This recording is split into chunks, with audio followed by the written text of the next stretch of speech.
Okay, yeah. So welcome to our What seminar. We'll give you a bit of a rundown in a minute of what we're going to cover and introduce you to our hosts and our panelists. But just for now, a little bit of housekeeping for you all. So just to let you know, there will be closed captions that you should be able to see on your screen. So they should appear like subtitles. Also, the chat function will be disabled, and you'll find that you're muted and you should have your camera off, but the Q&A is open. So if you've got any questions that come up while you're listening to the talks, please do pop them into the Q&A and we can pick them up in the panel discussion at the end. Equally, if you've got any technical difficulties, please put those into the Q&A as well, and one of the Anna Freud Centre team will try and assist you through that function. And also just to let you know that this seminar is being recorded as well. Great. Okay. So if we can just move on to the first slide, just to let people know what the rundown looks like. I'm just going to give a brief introduction in a minute, which will cover sort of introducing you to the others who are going to be speaking today. And then I'll start the presentations just talking about some of our findings relating to social support from our HeadStart programme. Then I'll pass on to Julian Edbrook-Charles, who's going to talk about some recent work, looking particularly at the experience of social support for girls and young women. And then we'll pass over to Susie Godson, who will tell us something about Tell Me, which is a programme that might perhaps support some of those in need of some additional social support.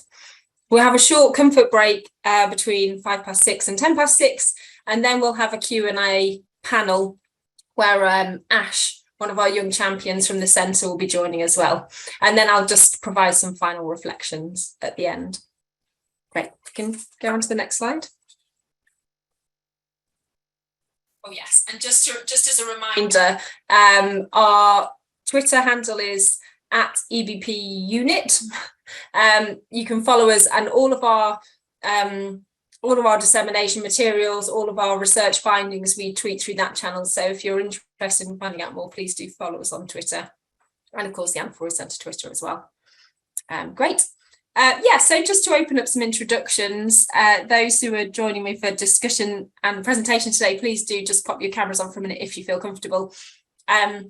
So I'll introduce myself first, and then I'll pass on to some of my other colleagues. I'm Jess Dayton. I'm Director of Applied Research at the Anna Freud Centre. I'm Professor of Child Mental Health and Wellbeing at UCL.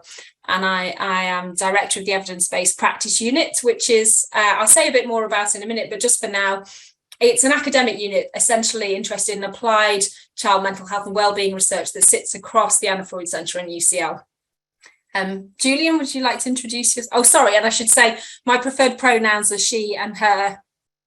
Julian, can I pass on to you? Certainly. Thank you, Jess. Hi, everyone. Thank you so much for joining us today. So my name's Julian Edbrook-Childs. My pronouns are he, him. I'm Head of Evaluation here at the Anna Freud Centre and Professor of Evidence-Based Child and Adolescent Mental Health at UCL. And I'm also Director of the Evidence-Based Practice Unit. So I'm a researcher, and my research interest is really about how we can empower young people and families to actively manage their mental health, but also to be getting the best support possible from mental health services and other forms of support. And within that, I have a focus on social inequalities.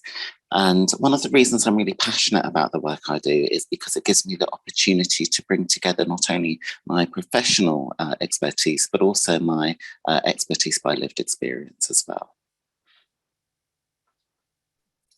Thanks so much, Julian. Really helpful overview. Susie, could I ask you to introduce yourself next? Hi, my name is Susie Godson. I am a psychologist, a journalist and a designer, and I am most proud of being the co-founder and co-CEO of the Tell Me digital peer support app, which allows young people to support each other anonymously and has supported over 70,000 young people in the UK to date. Thanks, Susie. And Ash, would you like to introduce yourself? Yeah, I'm Ash, and I'm a young champion with Anna Freud, and I've been volunteering with them for about 3 years, and I use they, them pronouns. Thanks so much, Ash. Great to have you here with us. And not on our list there, but if I could just ask Martha to introduce herself as well, as she'll be helping us field the discussion later on. Hi, I'm Martha. My pronouns are she, her, and I will be helping out with the Q&A and pulling through some of those questions and putting them to the panel. So you'll hear from me a little bit later on. Thanks, Martha. Great. So I just wanted to start by giving you a bit of background to the evidence-based practice unit. So Julie and I've both mentioned the unit. It's been around for a good while now, well over 14 years, I think. It's been a long-standing collaboration between the Anna Freud Centre as a child mental health charity and the Faculty of Brain Sciences at UCL. And the idea is that this unit really tries to bridge the fields of research and innovative practice in children's mental health. And in particular, we focus on 4 areas, which I'll describe briefly because it's a bit hard to tell by the label exactly what that means. So one is around risk. That language can sometimes be a bit hard to unpack, but essentially what we're talking about is just the things that increase the likelihood that children or young people might experience mental health problems or poor well-being. So it could be something, for example, like having had experience of quite a severe adverse childhood event, so a traumatic experience, for example, in childhood. But there are also some characteristics which we know are associated with a greater likelihood for mental health problems.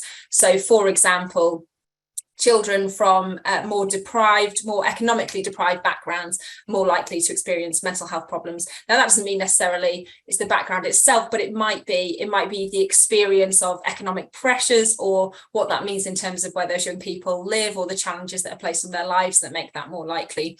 So we think about those kinds of things and how we can understand and perhaps reduce risk or mitigate risk, and therefore hopefully lessen the impact on mental health and well-being.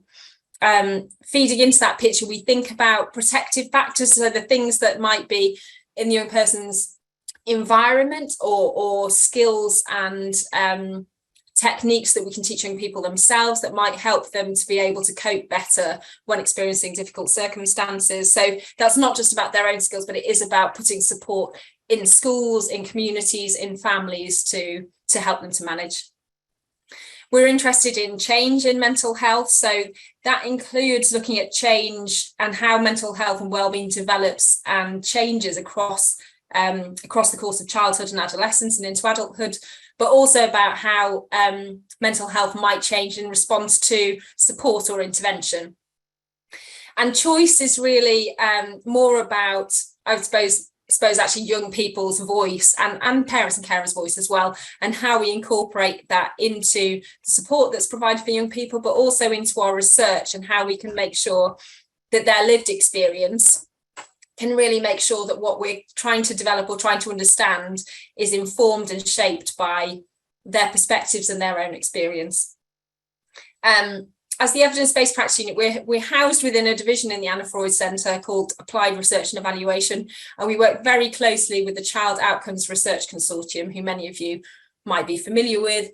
That's a sort of membership organisation. It's very much sort of grassroots approach to thinking about how we can embed evidence in practice, if you like, how we can be collecting evidence as part of practice, so that we can improve the kind of support that's put in place for children and young people. Next slide, please. Great. And the So What seminars have been around for a few years. They've had a little pause.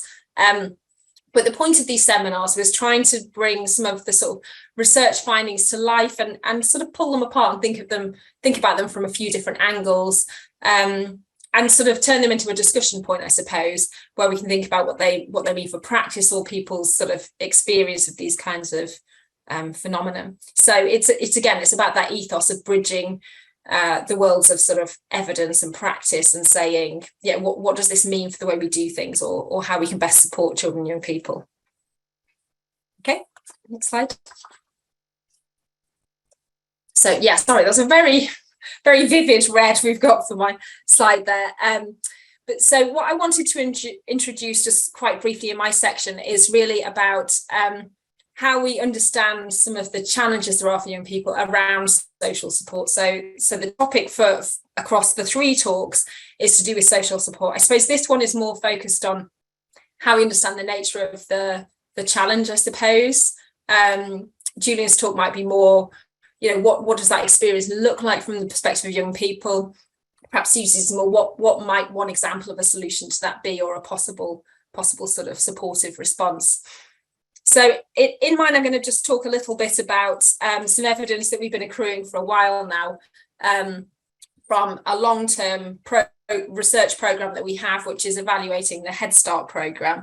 Could you move on to the next slide, please? Great.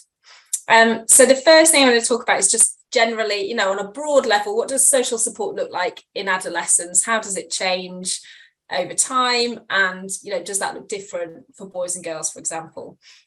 But also I want to spend some time thinking about what it might mean if you have sort of a different constellation of support in your immediate environment. So thinking about that sort of resilience question, what happens for young people who are sort of managing challenging times, who might find themselves in a context of quite a lot of support within their immediate environment, quite a lot of sources for social support, versus a young person who finds that they struggle to find consistency in that. And then to think a bit about what that means for the way we think about the support we provide to young people. Okay, next slide, please. So just to give a bit of a sense of where the background data come from, and just to say I have put references in here just for anyone who's interested and wants to sort of find the papers or the briefings that support that I'm talking about. They have obviously more detail than I can cover in this talk. But what we have as part of the HeadStart program that I mentioned was an annual survey, and it took place over a longer period of time, but I'm just going to focus on the first 3 years of that survey, which was collected for the purposes of this piece of research with young people aged 11 and 12, 12 and 13, and 13 and 14. So those of you who know the schools, that sort of equates to year 7, year 8 and year 9. And we asked those young people questions about their mental health and well-being, but we also asked them lots of questions about what we would call protective factors. So, how they might feel they cope, how they manage stress, but also, how solid they feel their relationships with peers are and how supportive they are. What about social support from home, from school, and so on? And year on year, we also carried out qualitative interviews with a much smaller sample, but quite big in qualitative terms, which was 70 to 80 young people each year. Next slide, please. Just to give you a sense, this is not any sort of rigorous analysis, but I just wanted to put some quotes up so you get an idea of the kind of way that young people are describing different kinds of social supports through those qualitative interviews. I'll come back to those later to describe a bit the experience of young people, but I'm not going to read these out, but I'm hoping you'll be able to read them at the size they are on your screen. It's just to show that they talked about support from schools, they talked about support from families, they talked about peer relationships, but they also talked about support that they might find in the community. And some of those perspectives were quite nuanced, which I suppose you would expect. So they weren't always saying those relationships were always necessarily positive, and some young people definitely had preferences as to who they felt able to confide in or seek advice from or get support from. And often that was peers, and often it was parents, sometimes it was school, but sometimes there were sort of barriers or ways that they felt that perhaps they didn't trust or didn't get quite the response they were hoping from some of those sources. Next slide, please. This is a bit small, but it's kind of for illustrative purposes anyway. This is just me trying to sort of show there is a slight change over time in how children or young people experience social support over time. So as part of this work, we looked at different sources of support from home, from school, from the community, and from peers. And we also wanted to see if that was a different experience for boys versus girls. And what we found essentially was that there were some differences there. So boys tended to stay fairly stable from the age of sort of 11-ish, 12 through to sort of 13-ish, 14. They felt their social support was kind of consistent over that period of time. Sometimes it would reduce slightly, but it stayed fairly the same. When we looked at girls, their perception of the support around them just was slightly dampened year on year, and it was kind of incremental process. So they might start with a slightly more positive perspective sometimes, but then that would reduce over time. So it does seem that period of sort of early to mid-adolescence, as we might call it, is where some of those supports seem to feel like they slightly tail off, particularly for girls. And that's something we're quite interested in, and to some degree fed into some of the work that Julia is going to talk about in a minute. Next slide, please. Yes, so I suppose in a nutshell, essentially, there's changes over time, but there were definitely differences. So I've talked about the differences in terms of gender, but actually, when you look at the averages, you sort of forget that there's a lot of variability actually in a young person's experience. So although that was the sort of average trend over time, there was quite a mixed picture in terms of how supported young people felt from different sources. So yeah, I'll go on to talk about that a bit more on the next slide. So this is drawing on another piece of research. Again, the reference is just at the bottom. But this was our qualitative interviews with young people over that 5-year period. And these young people were a group that we asked the schools to identify those who maybe not just a sort of cross-section from the school, but those who might be experiencing a bit more challenge in their lives. And therefore, they might have already received some kind of support through some of the programs that were available in their schools or in their communities. And we were particularly interested in their experience of wellbeing and mental health, their sort of coping, and also how they kind of manage challenges or difficulties in life, essentially. Next slide, please.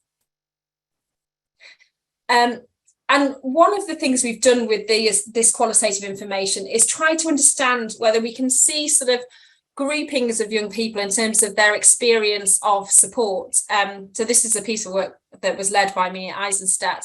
And what she's done is what we call an ideal types analysis. Now, all you need to know is it's really a way of clustering young people who have broadly similar experiences. Now, again, there'll be lots of differences in this mix, but what we were able to find was sort of 3 groups. So one that we called multiple sources of support, which you can see at the top there. Essentially, those young people weren't experiencing a great number of risks or challenges in their life, and they were coping quite well. But they also had lots of sources of support that they could name that felt robust, felt reliable, felt like something that they could draw on. So they could talk about people within the community that they could talk to. They had strong and reliable friendships. They could think of people at school they could talk to if they needed to. They often went to their family, but they also had their own strategies for coping as well. We had another group who were quite interesting. They talked about sort of things that were very much kind of their internal resources, their own ability to self-manage, I suppose, and cope by themselves. So it wasn't that they didn't have some relationships to draw on. They did talk about friends, for example. They were kind of coping okay, but managing a bit more risk. But what was really absent was just those really consistent sources of support from family and school and so on. So they seemed very sort of self-contained in a way. And the third group really sort of felt like they were much more struggling to find a consistent source of support. So it wasn't that they didn't talk about family and friends and so on, but for example, they might talk about friendships where there was quite often fallings out or breakdowns in friendships, or perhaps one friend, but it didn't feel entirely consistent. Or they might talk about a good relationship with a family member, but they no longer saw that family member very often. So it just really felt like they had quite a bit less to work with. Can we go to the next slide, please? Oh, sorry, this is just to give an example of some of the things that kind of illustrate, I suppose, in quotes, what some of the young people from these groups were saying. So from the multiple sources of support, this young person is talking about their family being really supportive. Of course, they have their own boundaries and things. They're focused on their own life, but they feel very loved and they don't have any problems with their home life. The self-initiated talked about, different difficult situations. I can control things. There are things I can think about differently, or I can sort of manage my emotions so that I'm sort of coping and I feel happy. And the final group would just talk a bit more about, well, I could try this person, but I'm not sure they would listen, or I could try and get support from school, but actually I don't have a good relationship with any of the teachers at school. So it was more them sort of thinking out, none of those felt like really safe or reliable sources of support. Sorry, next slide. So I guess my sort of final reflection is this really helpful way of sort of understanding the different lived experience of different young people, and even this masks a whole variety. But quite often we think about providing support, particularly early on. We might think about something we put in a school environment, for example, that might be, I don't know, 6 sessions of counselling or something. I suppose what I was struck with is that might feel like enough in some situations, it might feel like the right thing, but I wonder for some of these groups where there's really very little support they can draw on at home, whether a different approach might be needed. And certainly some of the young people with those more uncertain sources of support talked about just really wanting something reliable and consistent and long lasting. So I think maybe the solutions might be different for different groups, and some of them might involve embedding those relationships for those young people who really need them. Thank you. I think that's the end of my slides. And that's just the links, which I think have been made available in the chat. So I think we're not going to pause for questions, but we'll move straight on to Julian, I think. Thank you. Lovely. Thank you so much, Jess. That was brilliant. So for those of you who might have missed the introductions at the start, my name's Julian. I'm a researcher here at the Anna Freud Centre and at UCL. And I'm delighted to be talking to you today about social connections and young women's mental health. And it'll be really interesting in the Q&A to think about how these findings might fit or not fit with your work, your experiences, but also how you might like to see this work going forward. If we can go on to the next slide, please. So what I'll be doing is pulling out a few key highlights on what we've learned about the role of social connections. And I'll be doing this from a study called My Story and Me. I won't be going into all of the details of that study, but if you would like more information on the methods, limitations, analysis, please do let me know. So just to briefly set the scene, as part of this work, we were trying to develop a public mental health storytelling intervention for young women and girls. And this is where a user could log in and watch videos from a library of diverse groups where young women and girls are talking about their mental health story. The user could then record their own story, which only they could access. And to help us kind of get there, we did a few things in this study. So we analysed data from secondary school students, drawing on some of the information Jess was talking about, but we also did interviews with about 30 young women and girls. So on the next slide, before I go further, I would just like to say a huge thank you to everyone who contributed their data, but also to the young women in particular who really shared their stories with us. Thanks to the fantastic team of researchers, experts by experience, and young people who led the project. And finally, thanks to the National Institute for Health Research for funding the work. So the key messages that I'll be talking through are that we found that young women and non-binary or questioning young people experienced high levels of mental health difficulties. We heard that perceptions that we are different to what we see as society expecting from us can be particularly harmful to our mental health and to our social connections. And finally, that empathy, understanding, and connection, and this being consistent, as we were hearing in the last talk, are really crucial aspects of mental health support. So in the next slide, we can see a snapshot of findings where we were looking at, apologies on the previous slide, I think this is. Thank you. So here we're looking at a snapshot at young people's levels of emotional difficulties. So the higher the bar, the higher the level of emotional difficulties. So first of all, in the first group of 3 bars, we can see heterosexual young people. then gay or lesbian young people, bisexual or pansexual, and asexual, no label or questioning. So we've divided this by different gender identities because we wanted to look at the intersection between sexual orientation and gender identity. So the first bar in each group represents males, the second bar females, and the third bar non-binary or questioning gender identities.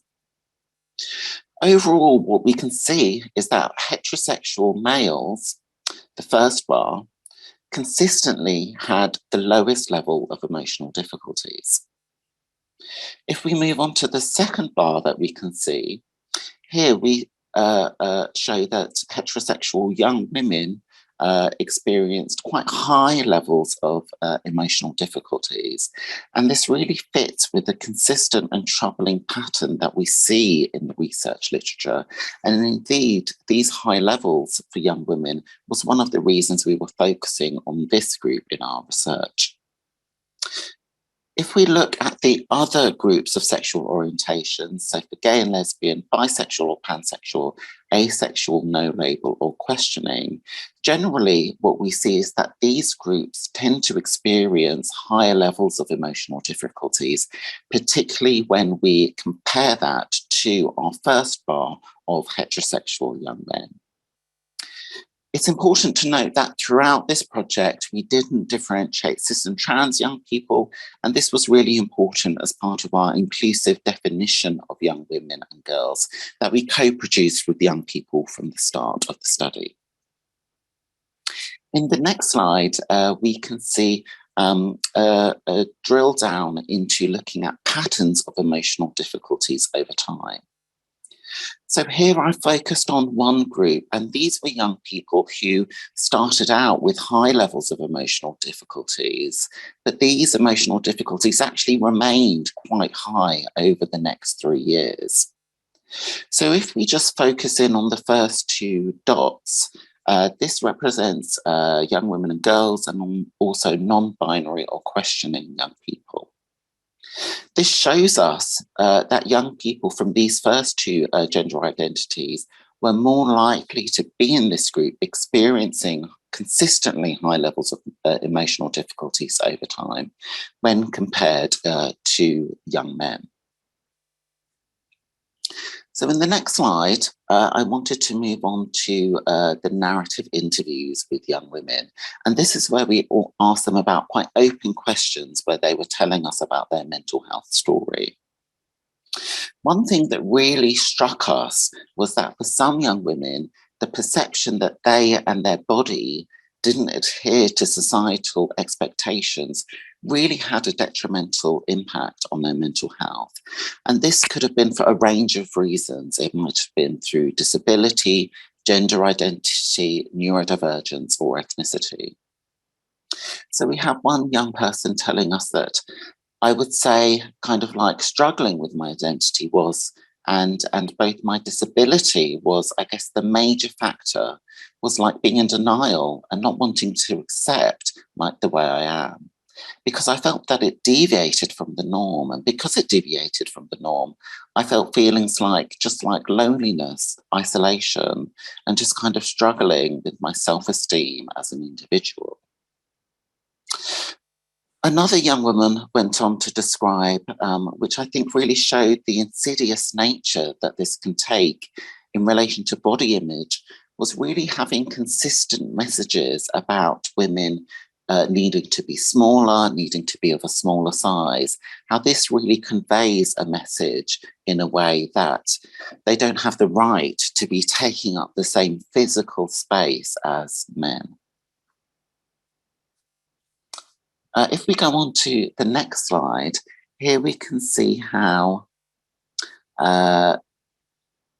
other young women were talking about the harmful impact that social connections and interactions can have on our mental health. As I grew older, I was just questioning my identity as this ethnicity. So I think it's maybe to do with racism, like not within my school, but just what I was hearing on the internet when people would make fun of this ethnicity. And it's just like, I didn't want to be that ethnicity, even though it was a part of me. And I just didn't want to admit that I was that ethnicity. So we can see how these experiences can not just have an impact on our mental health, but also on our view of who we are. In the example on the next slide, we begin to see how empathy, understanding, and connection really cut across the different types of formal and informal support young women were describing as helpful. So this participant described how having someone we could talk to, which on the face of it, we think, everyone should have, but unfortunately, this is really far from the case. But having someone to talk to can really make all the difference. Having at least one person to listen to you, who you can trust and talk to them about something, is very good, because it just makes it feel like a weight is being lifted off your shoulders. When you talk to them, it's quite refreshing. It's quite nice as well, because you're just saying everything that's on your chest. Our last example on the next slide is speaking to the point how experiencing mental health difficulties and loneliness and isolation was really described by many young women as a vicious cycle. We'll be hearing in the next talk about how connecting with those, particularly who've had similar experience, can in a way be quite an important circuit breaker to the cycle. So this participant is saying, I felt lonely and I felt like alone and I felt like the world is against me. But I found out like it wasn't just me and other people was going through it. But I didn't know because they were embarrassed to tell me. Whereas I think if it was so normalized, like nobody would feel lonely. So just to sum up on the next slide, hopefully we've talked through some key messages, giving a snapshot of what we've learned from this research, where we found that young women and non-binary or questioning young people experienced high levels of mental health difficulties. The perception that we are different to societal expectations can really be harmful to our mental health. And also it can feed into a vicious cycle of withdrawing from social connections when we see ourselves as being different to other people. And empathy, understanding, and connection, and having this continuous relationship that we can go to is an absolutely crucial form of mental health support. That's the end of my part. Thank you so much for listening. And I think I'm handing on to Susie to tell us a bit about Tell Me. Hi there. I'm Susie Godson. I'm the co-founder and co-CEO of Tell Me. Next slide. Next slide. So we've heard quite a lot from Julian and from Jessica about the problems, but I'm here to talk about a solution, specifically our digital peer support solution. Peer support is really very well evidenced. There's an awful lot of research, and most recently the BMJ published a literature review in July which confirmed that peer support leads to improvements in mental health, to greater happiness, boosts self-esteem, helps with effective coping, and reduces depression, loneliness, and anxiety. And other research by Watson and Higgins found that peer support led to reduction in hospital admissions and the use of A&E. So historically, there is an accumulating pool of research confirming the benefits of peer support. But what's really beautiful about the model is that it benefits the helper as much as it benefits the helped. So it creates this lovely virtuous circle where giving support is just as beneficial as getting support. And it's also completely scalable. And that's really important because the one-to-one counselling model, which is the predominant model in terms of looking after children who have an adolescence who have mental health issues, is not scalable, and there just isn't enough practitioners to go around. So we need more creative and innovative ways to provide support at scale. Next slide. Really, the best way to understand the benefits of a service like ours is to listen to young people themselves. So this is a short film that we made this year, and it's 5 of our users, who are all anonymised, talking about their experiences of using the app and how it helped them. It's not very long, but if we could press play, that would be great.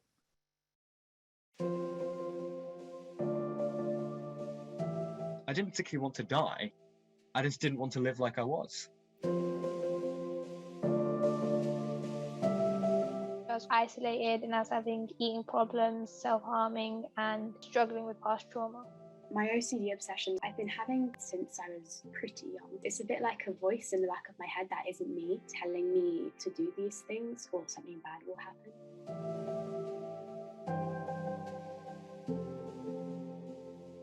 I was talking to absolutely nobody. I didn't have anybody. My parents are splitting up, so I didn't really want to give them more things to have to worry about.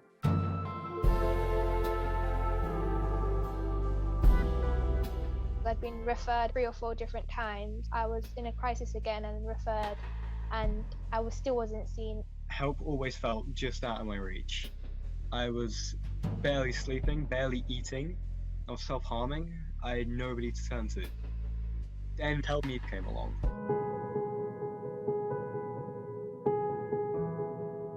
The app has helped me be able to accept myself more and help myself more.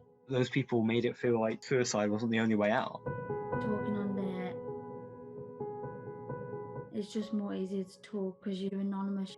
You could be yourself without having anyone else judge you for who you are and what you look like and what you've done. People can just talk on a level playing field. So they know like the real me. And it's nice to know that you can lift a weight off your shoulders by telling people.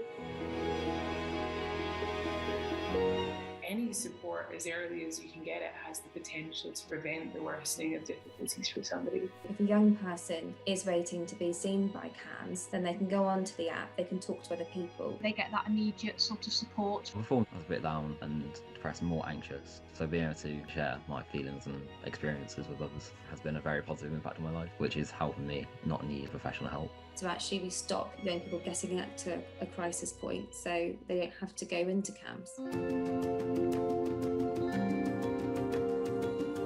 Talking on there anonymously definitely made me talk a lot more to other people in my life.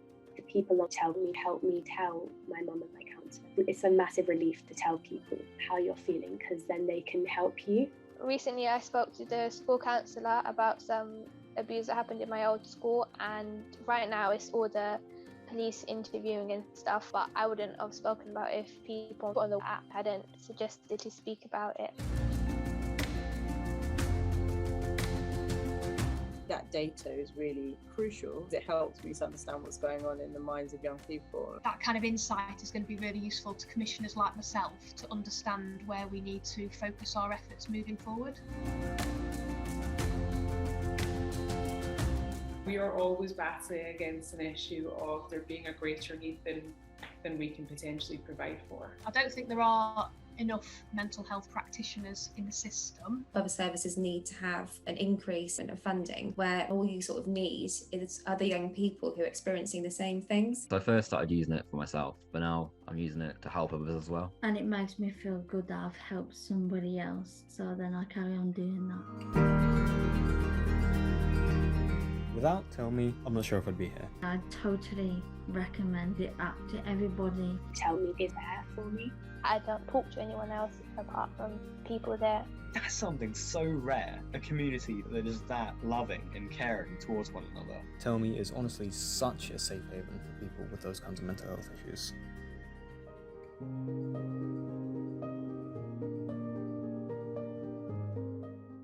So I think that, we've lost all the slides. I think that film explains very clearly how anonymity makes it easier for young people to open up. And that means that we get a lot of first disclosures But what we see is that peer support and that kind of encouragement means that young people support each other and give each other the confidence to then reach out for real world support. And they find that they're able to tell a parent or to ask for help. And that is fundamentally what we want. We want to give them the support that they need. This little diagram just explains how it works. It's sort of deceptively simple in that on the face of it, it just looks like social media. It's short form posts and replies. The app is age banded, so young people are always talking to someone who's within 2 years of their own age. It's completely anonymous. So when you come into the app, you shake your phone and it generates a random 3-word username. So absolutely nobody knows who you are. And that's fundamentally important. That's what gives young people the confidence to open up. But behind the scenes, we have 100% pre-moderation. So every post and reply is checked by a human, and high-risk posts are not published. They're dealt with by a qualified counsellor. So safeguarding is our absolute priority. Moderation times are from 7:30 in the morning until 11 at night. Average moderation time takes about 15 minutes. In the third image, you can see a whole list of topic tags, and this is where young people can filter, and that's really important because it makes it very quick for young people to tap into conversations that are relevant to them. So, for example, a young person who is autistic can click on the autism tab and suddenly they're in a conversation where everything is about neurodiversity. And the same is true for their directory. Once you use the filter, your directory populates with relevant resources, helplines, crisis support, apps, TED Talks, things that are relevant to the issues that you need help with. And we also have a sensitivity filter, so young people can screen out topics that they find difficult or triggering. And the directory contains more than 600 resources and also includes 24/7 crisis support. Next slide.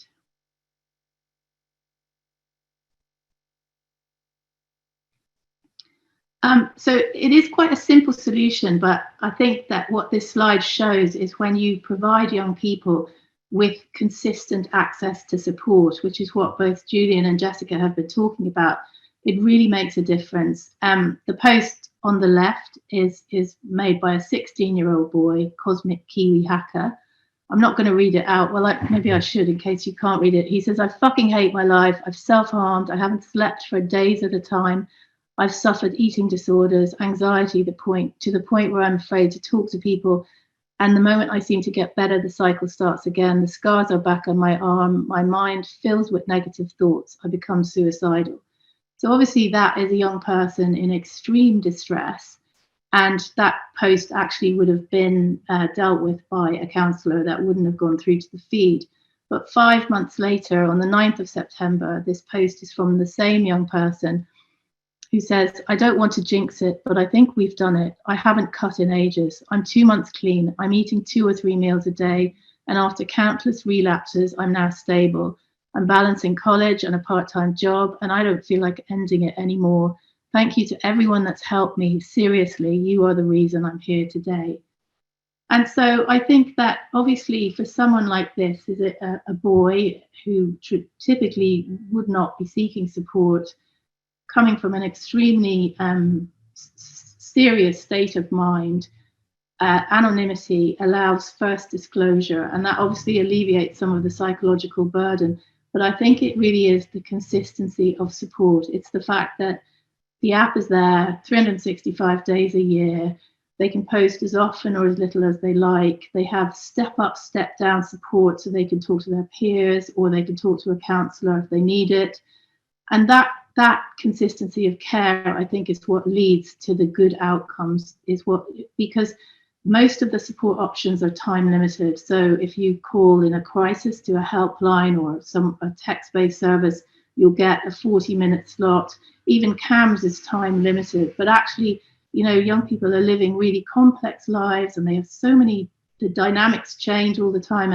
And as was pointed out earlier, different aspects of their life can be positive or negative at the same time. So consistency of support is massively important. Next slide.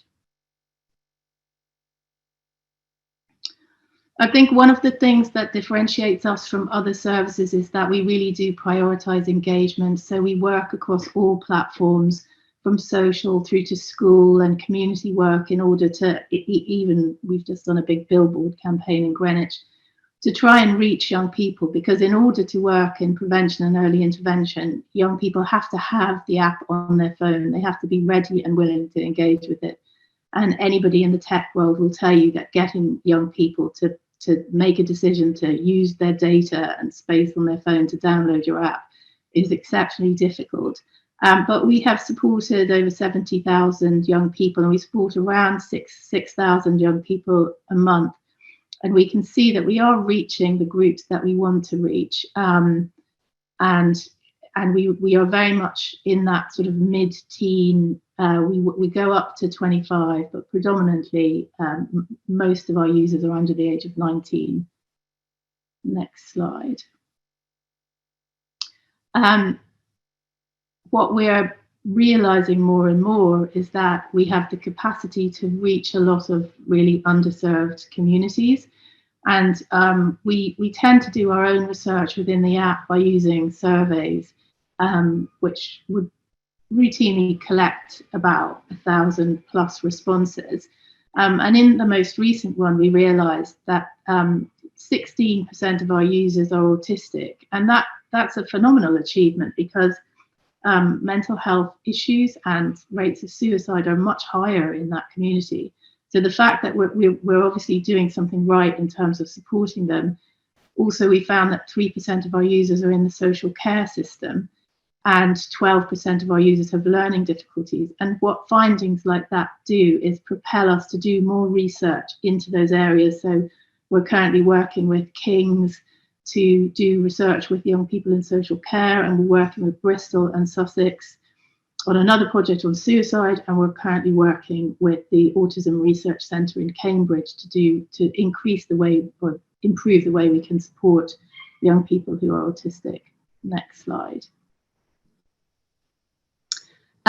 Last year, Julian and the team at the Evidence-Based Practice Unit conducted an independent evaluation of the app, and their findings really confirm everything that we've been talking about today. They found that anonymity made it easier for young people to talk about difficult things, that the app connected them to people with similar problems and enabled them to feel useful by helping others. It was a supportive community. It provided them with new ways to help themselves, and overall it helped them to feel better and less alone. And that research has been published in a journal paper, which we can probably get the link to you for. Next slide.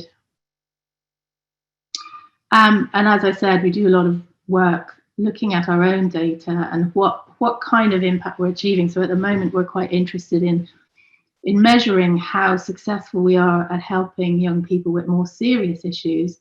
And what we have found recently is that 46% of young people who self-harm say that they've self-harmed less, or they've stopped self-harming since they started using the app. And 1 in 3 young people who are suicidal have said that they feel less suicidal since they started using the app. And just over a quarter of young people who have eating disorders have said that using the app has helped them with their eating disorder. So from there, we are working on some really important partnerships. So for example, in Leicestershire, we're working with First Steps ED, which is an eating disorder charity, to provide targeted support to young people who are at risk of eating disorders. And what the partnership means is that we are integrated into every stage of the care pathway. And young people who are in CAMS and discharged after having an eating disorder can come into the app and use the peer support. And young people who are in schools who are identified as being at risk of an eating disorder can come in and use the app. And then within the app, we have a portal which takes them through into First Steps, where they can have one-to-one counselling from specialist eating disorders counsellors. And that is a brilliant example of how a digital support solution can team up with a real-world provider, and we can really improve access. And so these young people have a step-up, step-down system. And it's something that we're really interested in doing with other collaborators. So if anyone would like to find out more, or you'd like to get in touch, please do. Thank you.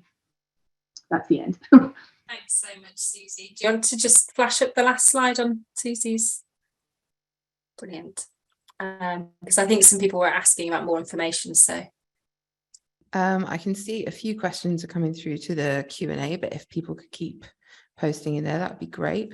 I'm gonna kick off and just kind of firstly thank everyone. That was some really interesting content, loads of diverse things, really nice to hear. I'd actually like to kind of challenge you all to kind of reflect on what other people have said and what your kind of takeaway from everything you've just heard is. And I'm gonna pick on Julian first, because Susie's been talking a lot the last couple of minutes. Thank you, Martha. And yeah, it was a really great talk. So thank you, Jess and Susie.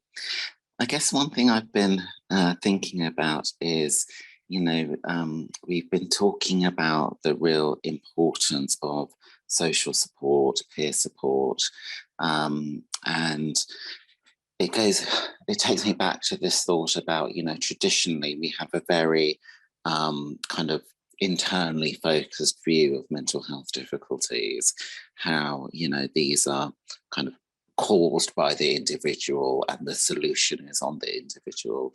But obviously, you know, we know that this isn't the case, and that there's a whole range of external contextual factors, both in terms of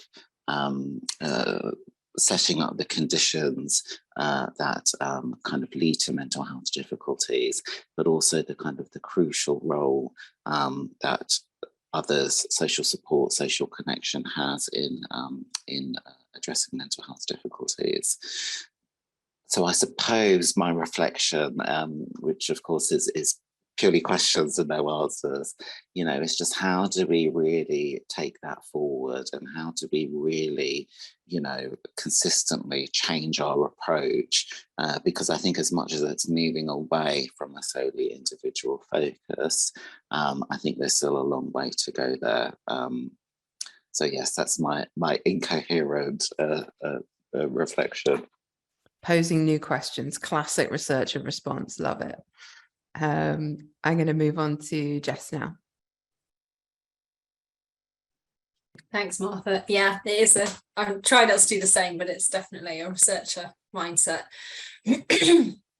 I suppose what I'm struck with is just the diversity of scope in all of this that really comes out in the research literature as well. That there's sort of, I thought there's that point of sort of empathy and connection that you brought up, Julian, that, and I know we've talked about this before, it's about not being alone in your experience. I think some of the points that you made, Susie, spoke to that as well. I think that really comes through as a sort of, and I can see some things coming up in the chat as well, where young people have found friendship perhaps sometimes in unlikely places, but having someone who can't fix everything for you, but can identify and is with you, you know, come rain or shine sort of thing, as in that experience, or doesn't run away from that experience, I think feels really crucial. And sometimes I get simplified to like, oh, you know, one trusted person, that's what young people need. And of course we all need more than that. We all need many trusted people. We all, you know, it's a bit like layering webs or Swiss cheese or something, isn't it? You don't want any gaps to be left. So the more support we can put in that way, and if that's peer support is one layer, and you know, and family in the broadest expression of the term, you know, is another, and so is the community, and so is the school. And for me, I think it's about every interaction that everybody has with a young person is an opportunity, isn't it, to show that you're with them, you're there. So it's not an easy intervention model, is it, necessarily to articulate, but it feels really important. Sorry, I'll stop there. I'll stop waffling on further. No, not waffle. All really good points. Thanks, Jess. Ash, if I could move on to you now and get a bit of reflection on what you've heard.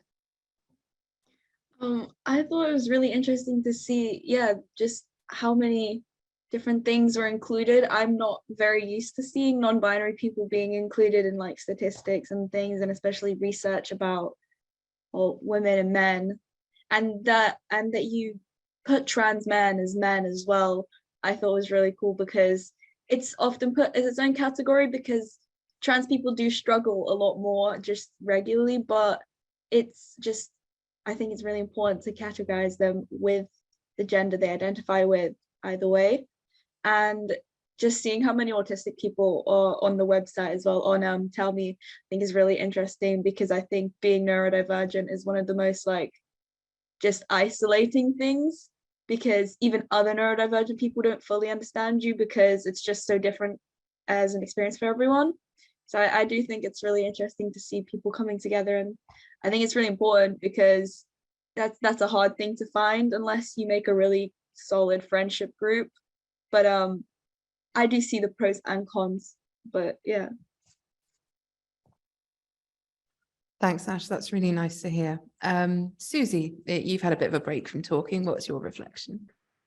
Yeah, I mean, I think it's really interesting how much synergy there is between what everybody is doing. You know, we're all working in the same space, coming at it from different angles and concluding the same things, which is that in the absence of, you know, solid support, a system which allows young people to safely talk to each other so they can normalize their experiences and make sense of them together, is really, really beneficial to their mental health. And it doesn't matter what the issues are, it's about that sort of collective sharing and giving and getting support.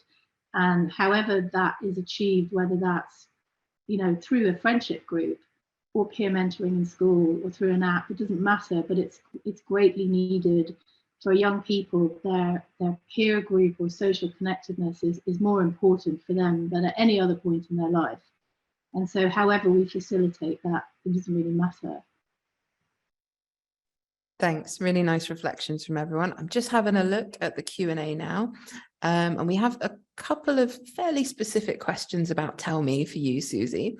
So they seem to be centered around kind of, so safety. So there's a question here about wanting to check, once they've connected with a peer, are these chats still monitored?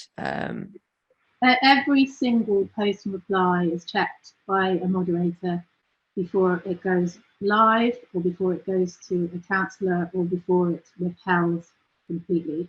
So nothing that's bullying or judgmental or inaccurate or critical will be allowed through to the feed either. So we are creating an artificially positive space to some degree, because, you know, there's no nastiness in there, but there is an awful lot of constructive advice. And the moderators don't have any interaction with the young people. They literally check, risk assess and topic tag. Only the counsellors will interact with the young person if necessary.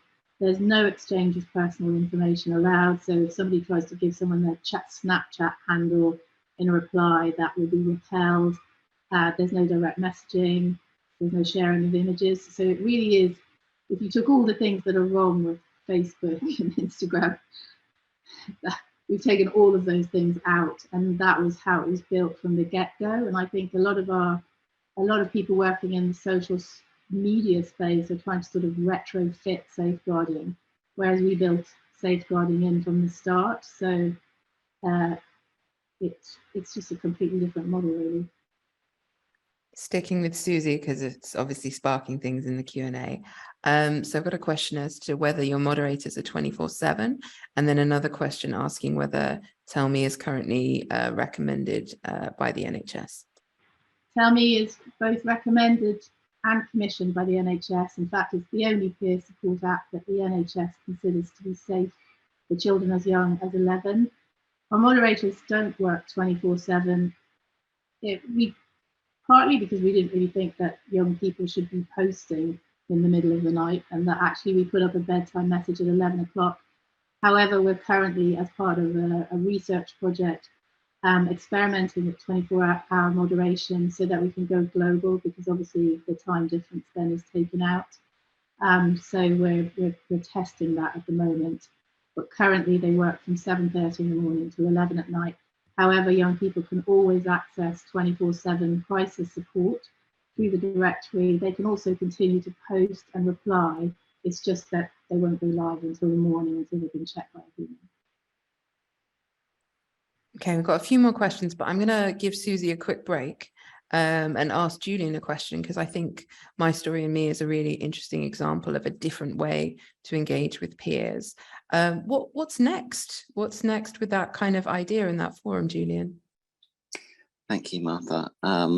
Yeah, we're really excited about this body of work. So we're in the process at the moment of starting to kind of build the actual platform and kind of lots of the safeguarding features we're really trying to sort of build in right from the start.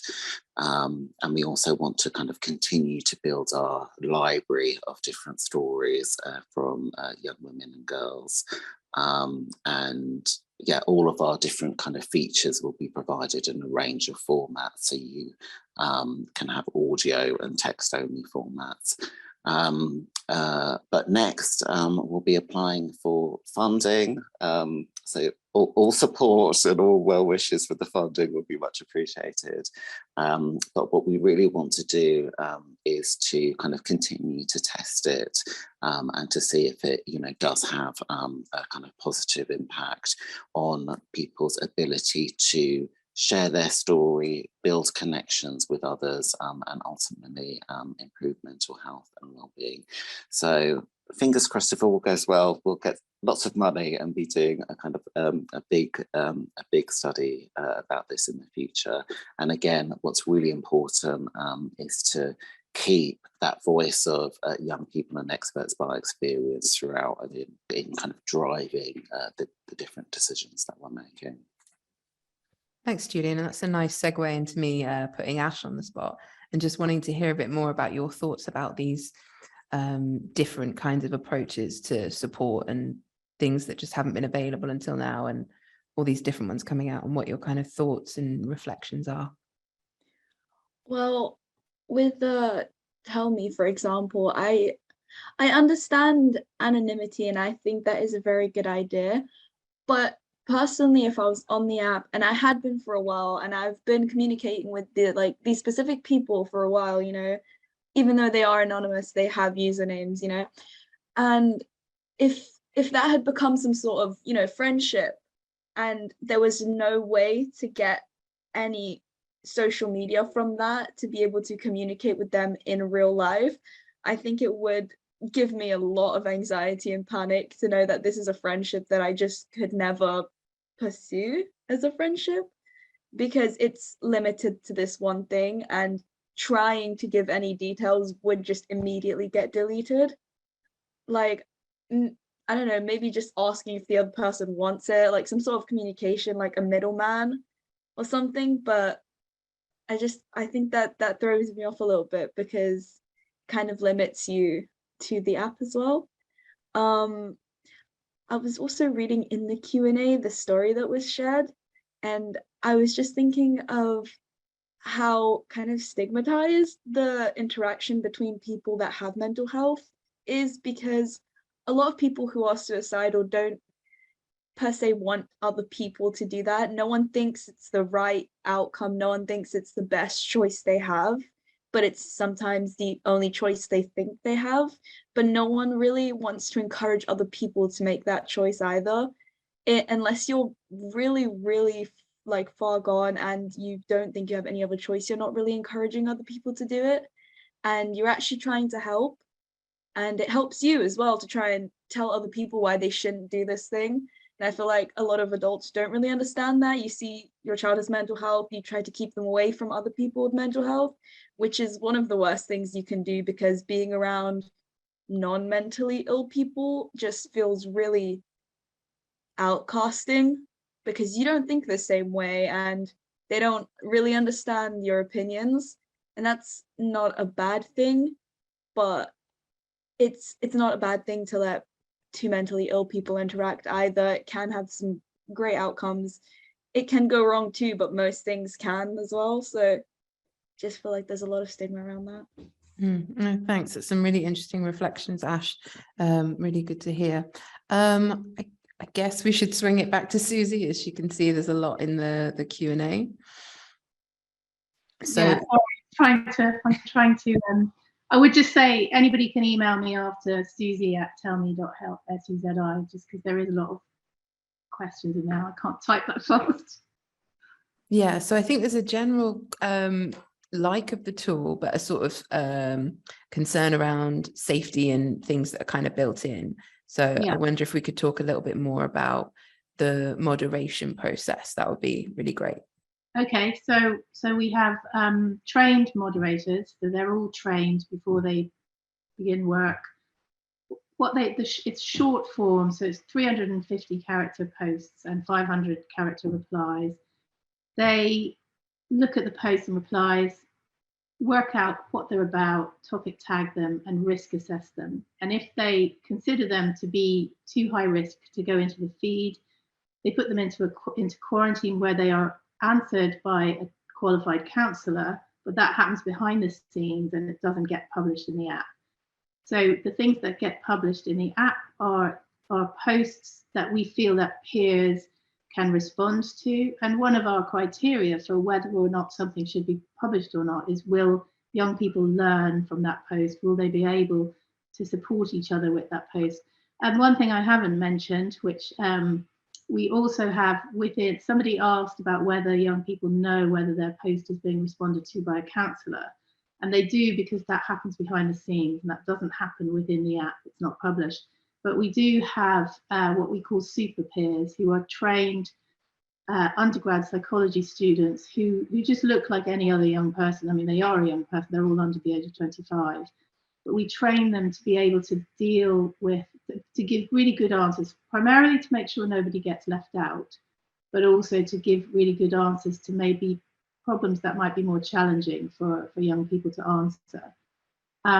So there's sort of several levels of safeguarding in there to ensure that young people are safe, but it's also really important to create a platform where young people can talk about the stuff that they can't get help with elsewhere. I mean, a lot of this stuff is very, very difficult for young people to get help with from friends or from parents or from teachers. And so we are, to a degree, risk tolerant in that we allow them to talk about things that we know that they will find it difficult to get help with elsewhere. So there's a balancing act between safeguarding and suppression. And I totally get what Ash is talking about wanting to take those conversations offline and into other social media. And I know that a lot of our users are really desperate to do that. But in order to preserve anonymity and keep young people safe, we have to create this, this platform where safeguarding, it's all about safeguarding, and they can go on other apps and meet people face to face. But it's something we're very aware of. We constantly get calls for that.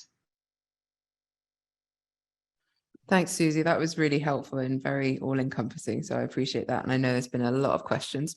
I just want to share something that's come through in the Q&A, which is for Ash, which is, Ash, you rock. And this reinforces once again how important choice and the voice of young people are going forward.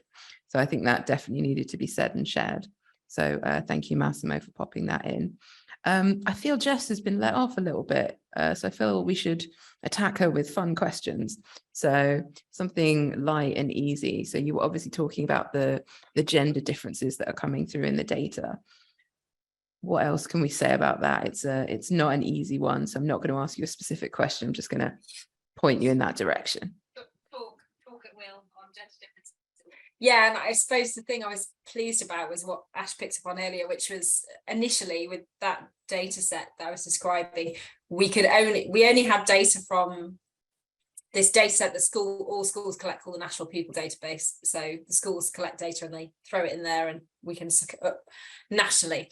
And it just says male, female. I'm a bit disappointed that was all we could say, and actually it's really helped. We have a very powerful youth voice in HeadStart. There's a big young people's group in each of the localities and a national group, and we had a conference that was mostly young people led, and they came back saying, come on, you can do better, can't you add some questions?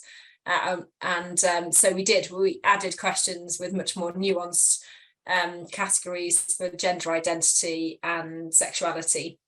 And those are exactly the ones that featured in the work that Julia was describing. And it felt really important to do that because although even with, this large, like 10,000 people in a data set, the groups are small when we look at non-binary young people, for example, but there's enough there to say, actually, this is a group that's experiencing real challenge. And it's kind of interesting to be able to say, actually, cis males seem to be doing much better than all the other groups. So it's not just about, obviously there's quite a lot of cis females in the population, but they were struggling too. So I don't think we fully know what that means. It might be something to do with, the experience of sometimes feeling minoritized, even if you're not in a sort of quantitative minority, if you see what I mean, not in terms of numbers. Or it might be something about the way different groups respond to survey questions. I know some young men who we talked to were saying, it's not the sort of thing that they would necessarily reflect on and provide nuanced answers on. So I think there's still lots of things we need to understand, and we also need to reflect on the fact that sometimes the research tools need to be better. But what I really welcomed was the ability to be able to at least shine a light on that, start the conversations about it, and also with the work that Julian's been continuing on, to with those interviews and things, to be able to say more about the lived experience of those individuals as well, and well, not the same individuals, but individuals who might share similar experiences. So I think the more of that we can do, the better, because we're right at the tip of the iceberg in terms of that understanding. Thanks, Jess. That was a really good, fulsome answer to a not very clear question. So we're coming to the end now, so I'm just going to throw it out to the Q&A. This is your last chance to ask a really specific question, preferably not for Susie, because she's really pulled her weight in this part. So I'm just going to throw it back to the panel right now. I'll give people a chance to furiously type something. What's going to be your sort of takeaway from all the learning and discussion we've had tonight? And I'm going to pick on Julian first, because he looks far too relaxed. So kind of picking up on what people have been saying, but particularly Ash and the story that was shared, and thank you for sharing that in the Q&A. One thing that really struck me, despite sort of expecting it, I think one thing that really struck me when we were speaking to young women was how often they knew they were experiencing difficulties. They were telling people they were experiencing difficulties, and people weren't listening. People were kind of disregarding it, attention seeking. We had the kind of terrible reports of people just being kind of written off as being a moody woman. So I think here we have I think this is really where the role of inequalities came through in a really sort of explicit way. So I think sort of like Jess was saying about kind of all the interactions that we have with young people are crucially important. I think, the importance of listening to people when they're in distress, taking that distress seriously, and kind of not disregarding them, and really, as we've been saying, kind of valuing the voice of young people. I think that's probably my key takeaway from today. Thanks, Julian. It's a good takeaway. I'm going to move on to Ash now, if that's all right. What's your takeaway? My takeaway is that research is not as biased as I thought it was, because the whole having non-binary people and having queer people in it, and even just putting the unlabeled and questioning, even I wasn't expecting it, because I'm very used to seeing things in a very cis-het view, but I thought it was really cool, very important. And it's weird to look at that and think I am multiple of those categories at the same time. How much stress do I have? But yeah, I just think I need to give more chances to researchers, and that there are people actually doing work for the community out there too. That is such a good quote, and I'm going to use it constantly now. Thank you. That's amazing to hear, and everyone's smiling loads in response to that. So I'm going to take it over to Susie now. What's your takeaway? Well, I'm completely obsessed with research and just we're doing masses of research on autism, on suicide, on social care. We're working with Julian on another evaluation in Greenwich. So that kind of informs absolutely everything that we do and every decision that we make. But one thing I've learned from tonight is that sometimes when I talk about what we do, because I know it so well and I understand it so well, I'm probably not communicating quite how much effort and emphasis there is on safeguarding. And so I can see from the Q&A that I need to get my messaging clearer so that people understand how safe the app is and how we really do prioritize all of that. So I'm taking that away, and I'm going to work out how to communicate that better next time. Thanks, Susie. And I think that's really good, because I think it's clear everyone's really excited by the idea of it. And I think, like everything, we're like, oh, it's new and lovely, but what are the safety measures and how can we make sure they're robust? So thank you. I'm going to kick it over to Jess for her takeaway and to sort of round us off and release us into the rest of our evening. Release everyone back into the wild. Yeah. Thanks, Martha. Just to come back to Ash's point, I feel very warm and fuzzy after you said that you feel happy about research, which is great. But I should emphasise that a lot of this comes from us being really lucky to have worked alongside a lot of really articulate and passionate young people who have absolutely been the ones to push a lot of this forward. And I think we feel really committed to this, but it's absolutely been that partnership with young people that's brought that to the fore. So we learn a lot from that, and I think the more we can make sure there's a partnership there, the more kind of rich and worthwhile the research is. So that's one of my sort of take homes. But I think my other take homes are really just, we were talking about sort of social support in the round, but I think the thing I'm taking away is just really this sense of it's about not feeling alone in your experience, but it's also about having other people who've shared experiences that are similar to you, or maybe different, but understand where you're coming from. And that I think sometimes we assume the response has to be a professional one, has to be an intervention in very sort of tightly defined terms, but support is much broader than that. And sometimes the most meaningful support comes from someone who just, has walked a bit in shoes similar to yours, and that you can identify with that, and it feels authentic and it doesn't feel alienating. And that's something we could understand more about from a research and a practice sort of perspective, I think. But really nice to see it coming through. So yeah, and I just think it's been really nice to hear from you, Susie, on how these things can translate actually into an intervention that can be scaled, can be rolled out, can be protected carefully. And more of that would be fantastic, wouldn't it? I mean, think of all those different sources of support, not just peers, but all the other ones, and how we could sort of think flexibly about meeting needs in a much more contextually based way. I think would be really helpful. Can I just say one thing, that I've been answering people in the Q&A and just realised that return didn't press send, so I've replied to loads of people who haven't gone through. So it's SUZI@TELLNI.help, and I'd be happy to talk to you all and give you resources and stuff. And when we share the slides, I think it's on there as well, isn't it? So hopefully, if you didn't manage to get that down, then we'll get slides back to you. Thanks so much, Susie. Brilliant. So I might ask Paula to flash up just the upcoming event slide. I think that is one of the last things I want to share. I just want to thank everyone for joining. I know it's late, it's gone dark where I am, sure it has where you are. Thanks for sticking with us, and it's been really good to be able to hear from everyone on the panel and share with you some of our findings. So just to let you know, we do have another So What seminar at the end of November, similar kind of timing.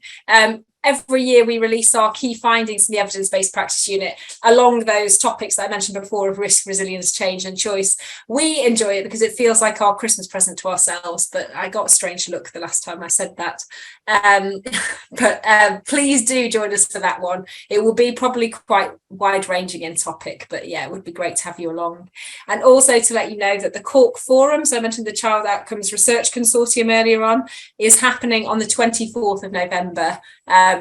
If you follow Cork on Twitter, you'll be able to see a bit more about that, but please do join. The details have just gone in the chat, and I'm sure we can send them along with the slides as well. But yeah, please do keep connecting with us. It's really nice to be able to have these conversations.